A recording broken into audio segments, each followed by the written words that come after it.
મજીલો કાગડો. એક હતો કાગડો. કાગડો સ્વભાવે મજીલો. તેને દરેક વાતમાં મજા આવે. એક દિવસ કોઈ કારણેથી રાજા તેના પર ગુસ્સે થઈને બોલે, જાઓ આ કાગડાને કૂવાના કાંઠે ગાળો છે તેમાં ફેંકી દો. કાગડાને તો રાજાના આદેશ પ્રમાણે ગારામાં ફેંકી દેવામાં આવે. કાગડાભાઈ તો ગારામાં પડ્યા ગાવા લાગ્યા કે લપસણ કરતા શીખીએ છીએ ભાઈ, લપસણ કરતા શીખીએ છીએ.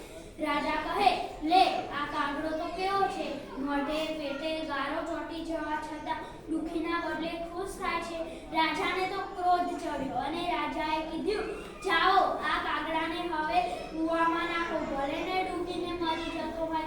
રાજાના માણસોએ કાગડાને ઉંચકી કૂવામાં ફેંકી દીધો. કાગડાભાઈ તો કૂવામાં પડ્યા આનંદથી ગાવા લાગ્યા કે કૂવામાં તરતા શીખીએ છીએ ભાઈ, કૂવામાં તરતા શીખીએ છીએ. રાજા કહે, લે આ કાગડો તો કેવો છે, હવે આ કાગડાને આથી પણ વધારે શિક્ષા આપવી જોઈએ. રાજાએ તો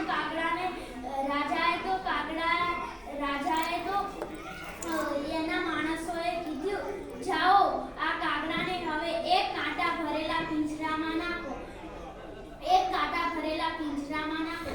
રાજાના માણસોએ કાગડાને ઉચકી એક કાંટા ભરેલા પિંજરામાં મૂકી દીધું અને કાગડાભાઈએ તો ગાયું કે કૂણા કાન નિંદાવીએ છીએ ભાઈ, કૂણા કાન નિંદાવીએ છીએ. કંટાળેલા રાજાએ કાગડાને દુઃખના બદલે સુખ આપવાનું નક્કી કર્યું અને કહ્યું, જાઓ આ કાગડાને આંબાની ડાળે ટહુકા કરતી કોયલની પાસે પાંજરું છે તેમાં પૂરી દો. રાજાના માણસોએ કાગડાને ઉચકી પાંજરામાં પૂરી દીધો અને કાગડાભાઈએ તો ગાયું કે કોયલના ટહુકારા સાંભળીએ છીએ ભાઈ, કોયલના ટહુકારા સાંભળીએ છીએ. રાજા કહે, હવે આ કાગડાને ખીરમાં નવડાવો. રાજાના માણસોએ કાગડાને ઊંચો કરી એક ખીર ભરેલા વાસણમાં મૂક્યો અને કહ્યું,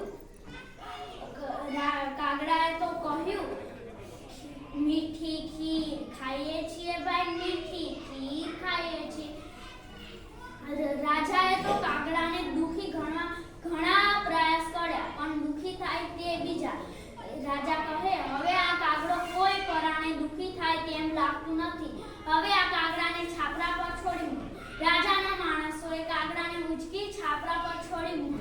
આ વાર્તામાં બોધ એવો મળે છે કે જેને દુખી ન થવું હોય તેને કોઈ પરાણે દુખી કરી શકતું નથી. જય હિન્દ, જય ભારત.